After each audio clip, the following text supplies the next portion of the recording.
Good morning and welcome to Farm Factor. I'm your host, Jamie Bloom. On today's show, Kyle Bauer visits with Josh Roe, the Assistant Secretary of Ag for Kansas. Then enjoy this week's Kansas Soybean update. Next, Kyle is back with Lynne Hinrichsen, the Agribusiness Development Director for the Kansas Department of Agriculture. And then it's the Kansas Farm Bureau update. After that, we'll see how learning from the past helps today's cattle producers plan for the future. And we'll end with this week's Plain Talk. Stay with us.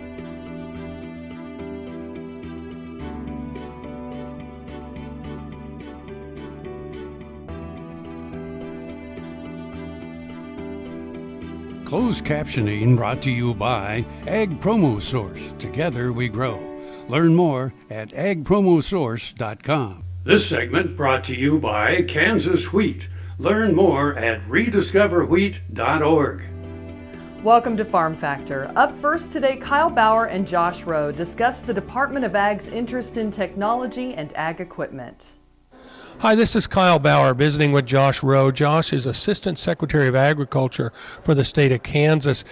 Josh, the Department of Agriculture also works in an area that we wouldn't necessarily think about the Department of Agriculture working in technology and agricultural equipment and that sort of thing. Where do you dovetail into those businesses? Yeah, where we really like to place ourselves is how we can be assistants to our agricultural equipment manufacturers of all sizes and all that throughout the state, as well as those in the technology industry as well. And it's actually hard to separate those two businesses now with the technology. And it's about getting them in front of the right programs that maybe to help assist them in getting their products overseas, if that's getting them to the right consultants and that to do that. And then also getting them exposure as we have international buyers over there, getting Kansas products in front of them and just showing as we do this outreach that with some great equipment and technology products produced in the state. Yeah. Sometimes a new company just needs a little piece of advice, a little bit of where do I get this answer, and that's where you come in? Yeah, absolutely. We'd be happy to assist in that level through our membership and different organizations that can help you kind of overcome maybe the obstacles of getting in front of that international market, or if you have the international orders in, how to fulfill those, walk through those processes can be very daunting for a small, especially a small company, limited staff, when you're looking at navigating that level of all the way from customs and on through that marketing, financing.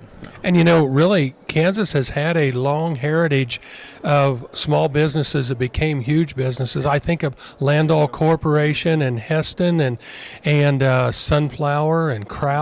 Now, a lot of those have sold to other companies, but at one point they were almost one-man operations. Yeah, and that's really the neat thing. It's Kansas has got a great example what you mentioned from that, and then it's really neat to see on this next new set of entrepreneurs from Surefire Ag and Atwood, Kansas is a great example of a kind of a one-man shop that has expanded into an international presence through there, all the way to smaller companies we're working with that are in this realm, and it's instead of a piece of machinery, they're developing an app for your phone using existing equipment, existing satellite data, and that. So it's become a very broad issue at all levels, from the electronic or not physical state, all the way to our traditional Great Plains type manufacturing or Landau Corporation.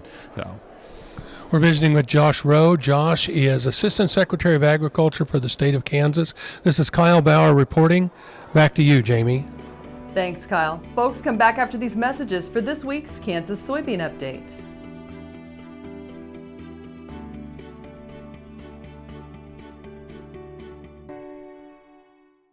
Watch Ag AM in Kansas online at agaminkansas.com.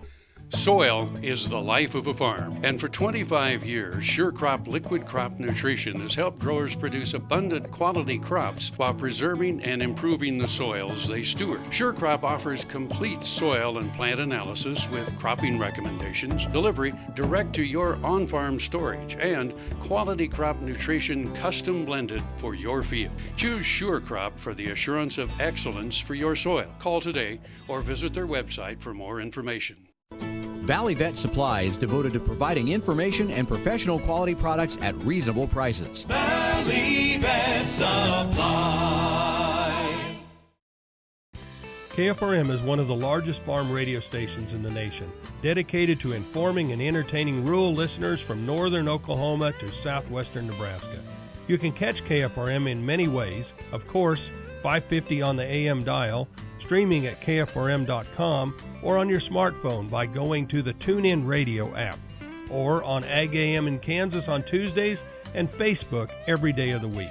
KFRM, tune us in. You'll be glad you did. This segment is brought to you by the Kansas Soybean Commission, the Soybean Checkoff, progress powered by Kansas farmers. Welcome back to Farm Factor and the Kansas Soybean Update. This is the Kansas Soybean Update. It's brought to you by the Kansas Soybean Commission. The Soybean Checkoff, progress powered by Kansas farmers. Brett Niebling, who is a soybean producer from Highland, Kansas, is joining us. And Brett, you are also a member of the 2016-2017 American Soybean Association DuPont Young Leader Program. And what's this program all about? Excited to be part of the ASA DuPont Young Leaders Program. And the program's all about creating and cultivating new farmer leaders. And as you look at this program, you're not only on there, but you're on there with other producers from across the nation. I bet that's been interesting just to hear some of what they have to say, too. Oh, it's been amazing to get to learn about what other farmers across the United States are doing and Canada. Just one of the conversations I had was a couple from Louisiana, and they were soybean producers, but they also worked with sugar. So it was kind of neat to kind of talk about our operations and how we differ. There's a lot of the training that you're doing is really to become another voice for the soybean industry and really another voice for agriculture. And it's great an opportunity. With the program, we got to learn a lot of different things about agriculture, but we also got to work on our communication skills. Farmers are always at a disadvantage, I think, when it comes to media, and we need as many voices as we can to speak our message. So the DuPont Young Leader Program really did a great job preparing us to go out and articulate our story. And you have two phases of this training, and you got to do the first part of the training up at DuPont Pioneers headquarters in Johnston, Iowa. It was a nice little trip up there to Johnston. We worked at the DuPont headquarters, had numerous and intensive training for multiple days. We learned quite a bit about new technologies that DuPont is developing. We also learned about ways to communicate our message effectively. It's hard to know now, because you still have a second phase of the program coming, what an impact this is going to make as far as you are concerned. But have you felt some of that already impact-wise as to communicating about the industry? I think so, yes. I feel more and more comfortable after doing these programs, sitting down and speaking with people. Just over the holiday break, I ran into a friend of mine who lives in Kansas City, and we sat down and talked about agriculture, and he obviously had concerns about being, a consumer. I let him know about what we're doing in agriculture, and I think just this training has just done worlds to improve my communication skills. Phase 2 of the program will take place at the Commodity Classic in late February and early March in San Antonio. That is Brett Niebling, a soybean producer from Highland, Kansas. He's also a member of the 2016-2017 American Soybean Association DuPont Young Leader Program. Here on the Kansas Soybean Update, it's brought to you by the Kansas Soybean Commission. The Soybean Checkoff, progress powered by Kansas farmers. Learn more at kansassoybeans.org. For Kansas Soybeans, I'm Greg Akagi. Hope you enjoyed this week's Kansas Soybean Update. Stay with us after the break for more Farm Factor with Kyle and Lynne Hinrichsen. This Medford, New Jersey school bus runs on biodiesel, and so do these. In fact, all of these buses run on clean-burning biodiesel, which is great because the more we use biodiesel in our heavy-duty vehicles, the less carbon pollution in our air. Think how great it would be if more of our school buses ran on biodiesel. More biodiesel, less carbon pollution. More is less. Biodiesel, America's advanced biofuel. Buying a car shouldn't be this hard. And at Brown Chevrolet Buick in Wamego, it isn't. It's actually awesome. Whether you want a new or used car or truck, Toby's team can make the deal. Even if you want to custom order a new car or truck, Toby's team can make the deal. See Toby's team at Brown Chevrolet Buick in Wamego. We're awesome. This segment brought to you by Kansas Grain Sorghum, growers working together. Find out more at kansasgrainsorghum.org.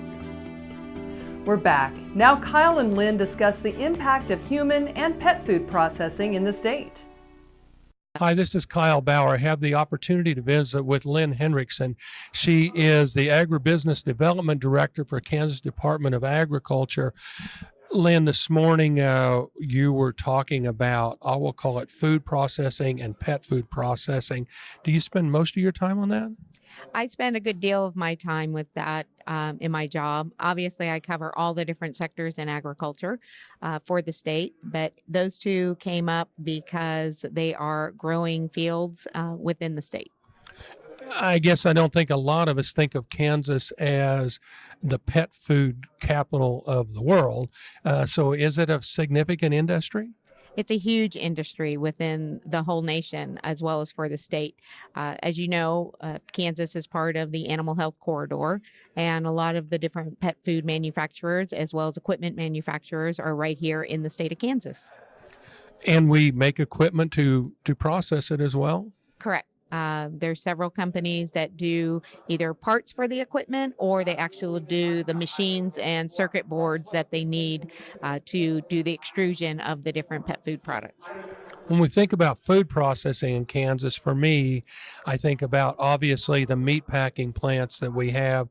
I assume there's others? There are a lot of different things when it comes to food processing in Kansas. We have potato chips, candy, different types of jams, jelly, salsas, sauces. There's lots of different things that go on from a small scale to the large commercial scale. You know, we recently got a large candy manufacturer in Topeka, and then they expanded. That seemed interesting to me, that why they would come to Kansas. What do people look for? Why would they come to Kansas?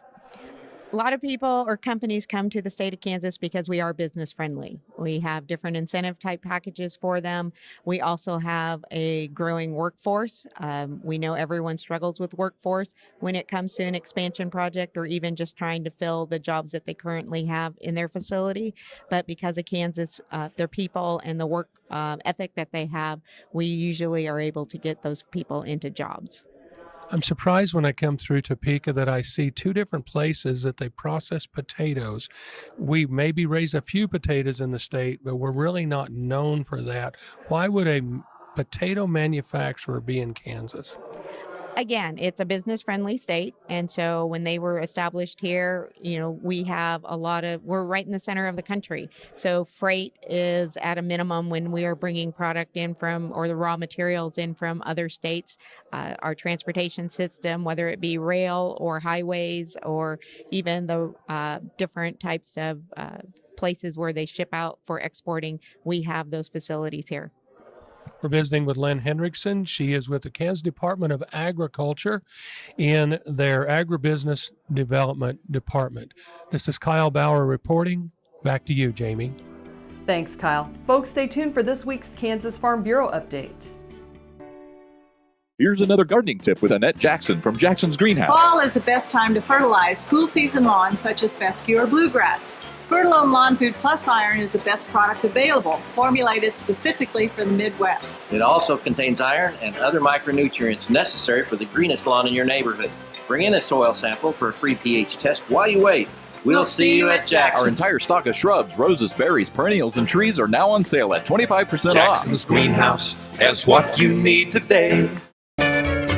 Ag Promo Source is a unique group of marketing specialists with one mission: help your ag business grow. Each affiliate has their own area of expertise, and they work together to bring you advice, products, and services. To get started, visit agpromosource.com. Ag Promo Source. Together we grow. This segment brought to you by Kansas Farm Bureau, the voice of agriculture. To join today or more information, go to kfb.org or find us on Facebook and Twitter.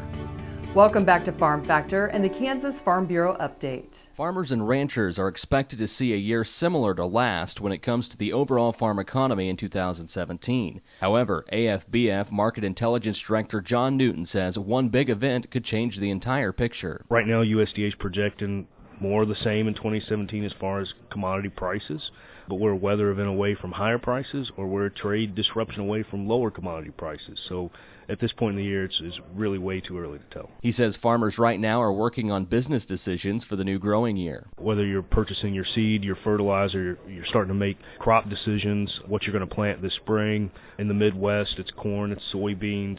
How many acres are you going to move into soybeans? Those are things that the trade's really watching as you begin to form expectations on what this year's going to look like. AFBF President Zippy Duvall, in the opening general session of the 2017 AFBF Annual Convention Sunday, talked about the regulatory environment that's hurting farmers. Newton says farmers can navigate the lower commodity prices but need regulatory relief. They can work through this low-price commodity environment. They can market through lower-price commodities. It's the regulatory environment. It's the other things that are really critically important to agriculture. And as President Duvall said earlier, regulation is hurting the U.S. farmer. It keeps them from doing business. Michael Clements, Phoenix, Arizona. See how learning from the past helps today's cattle producers plan for the future. Kansas Farm Bureau, the voice of agriculture, represents grassroots agriculture. The state's largest and most powerful farm organization stands up for its members through leadership development, agriculture education, legal defense, environmental advocacy, farm safety, and risk management. Members also enjoy money-saving benefits. To join our organization today or to learn more, go to www.kfb.org or find us on Facebook and Twitter. As fourth-generation farmers themselves, Heinen Brothers Ag Service understands the risk and rewards of farming. So when it comes to quality aerial and ground application, fertilizer, ag chemicals, and anhydrous ammonia, call Heinen Brothers Ag today, 800-760-4964. This segment brought to you by Kansas Corn. Learn more at kscorn.com. See how learning from the past helps today's cattle producers plan for the future. Cattle Baron Charles Goodnight's cattle on the trail from Texas to Kansas 150 years ago managed to maintain a good herd health, like many small producers do today. A Zoetis veterinarian says therein lie some lessons for the broader cattle feeding community. Before we had antibiotics and before we had the vaccines and a lot of the other prevention technologies we have now, people figured out how to operate without a lot of morbidity and mortality. Those examples continue today, seen in the cattle health results from calves bought at auction markets. So the guy that comes to the sale barn and buys 20 calves and doesn't really know much about good vaccination, he takes them home and turns them into a pasture. He often gets pretty good results. So if we look into a future where we may be rewarded or punished based on animal health outcomes or our use of antimicrobials, that actually gives me hope that we can also manage better. That can begin with finding new ways to look at animal health successes and problems. One of my mentors early on in my cattle and veterinary career told me to stop going to the places where they were doing everything right and getting good results, but to spend more time at the places where they were doing a lot of things wrong and getting good results, or the places where they were doing everything right and getting bad results. Managing overall herd health is more critical than breaking it down to each animal, but the individuals still need focused attention. We definitely want to use antibiotics more judiciously, and oftentimes that means less. But we also are very conscious of our animal welfare outcomes, which means an animal that's sick needs to be treated promptly. With smarter management, with better stockmanship, we should have less disease and less reliance on antibiotics. Instead of just looking at those in tension, let's see where we can put something else in there with them that we can improve on. The veterinarian adds, proactive engagement with consumers, along with more transparency and dialogue, will best serve all interests. I'm Bob Cervera. Come back after the break for this week's Plain Talk. I was in an accident where I fell off a roof. I don't know why I started to research stem cells, but I did. And I visited with the doctors. They were excellent. I had my neck done, my shoulders done, section of my back, my hips, my sacrum, my sciatica, and my tailbone. Now I am having better range of motion in my arms and my neck and my back. It was a long road to get there, but I'm so glad that I found them. Next time you see a beautiful field of corn, reach out and thank the farmers who work tirelessly to raise corn for livestock feed, renewable fuels, and exports to feed a growing world population. The farmers on the Kansas Corn Commission work for Kansas Corn with grower-funded checkoff dollars that support foreign and domestic market development, research, promotion, and education to expand opportunities for Kansas farmers. To learn more, visit kscorn.com. This segment brought to you by Kansas Corn. Learn more at kscorn.com. Welcome back. Now let's see what Kyle and Dwayne are up to today on Plain Talk. Hi, this is Kyle Bauer with Plain Talk with Dwayne Taves. Kyle Bauer, your fact or fiction question of the day. More states' most valuable food crop is the potato than apple. Fact or fiction? There's more states that produce more potatoes than they do apples. The highest value food crop of each state has been selected. More of them have a potato as their highest valued food crop versus apple. Well, I can think of four, so I'll go true. And I can only think of one with apples. It's actually a tie. It's a tie. It is a tie. You got potatoes in Idaho, billion-dollar industry. Maine. Florida. $177 million industry in Maine. Wisconsin, $264 million industry. I think that's it for the potato. It wasn't Maine? Yeah, Maine. I said Maine. Okay, I missed that. $177 million. All right. Yeah. Then you got apples in Washington State, 2.5 That was the only one I knew. billion. Michigan, apples. No, Michigan is wheat. New Hampshire, apples. And West Virginia. West Virginia, that's the highest valued food crop that they grow is apples at a whopping $23 million. And you said Michigan, their highest one is wheat? Yeah. In Michigan? Yeah. That's crazy. $322 million worth. I'll be darned. Well, they raise so many different crops. Yeah. So maybe that's where you have to kind of get into it. Like California, for example. They have 400 different commodity groups. Can you guess which one brings the most money in? Food crop. Almonds. Actually, they say grapes. Grapes, okay. $5.2 billion. I will tell you, when you're out there, you go, how in the world is that many people need jelly on their Well, you got the bread? wine. You got to squeeze a few.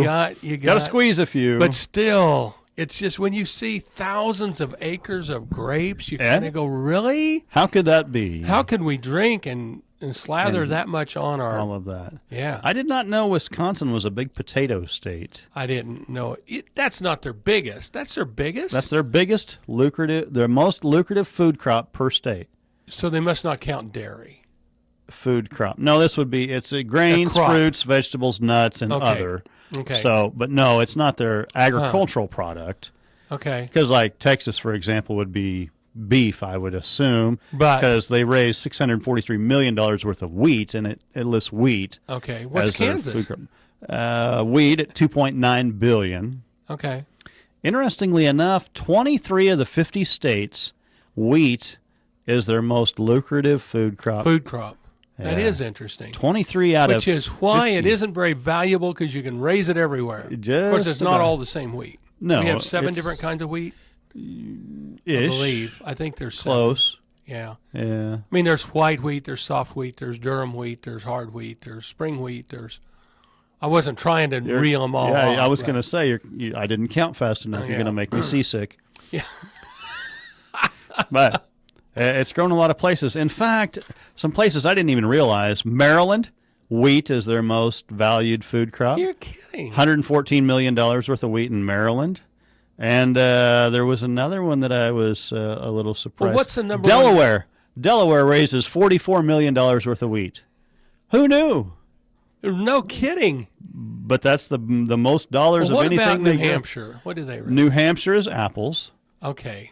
Vermont. Syrup, maple syrup. Okay, that's a food crop. And then you swing in Rhode Island and Connecticut. sweet corn. The highest you valued. You don't have very many acres of farm ground. Yeah, Rhode Island, $3.5 million worth of sweet corn. Wow. Thanks for joining us. I'm your host, Jamie Bloom, and I hope you enjoyed today's show. See you next week on Farm Factor. We're here every Tuesday on Ag AM in Kansas.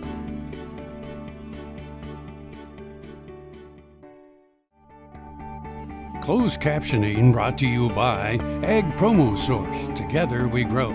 Learn more at agpromosource.com.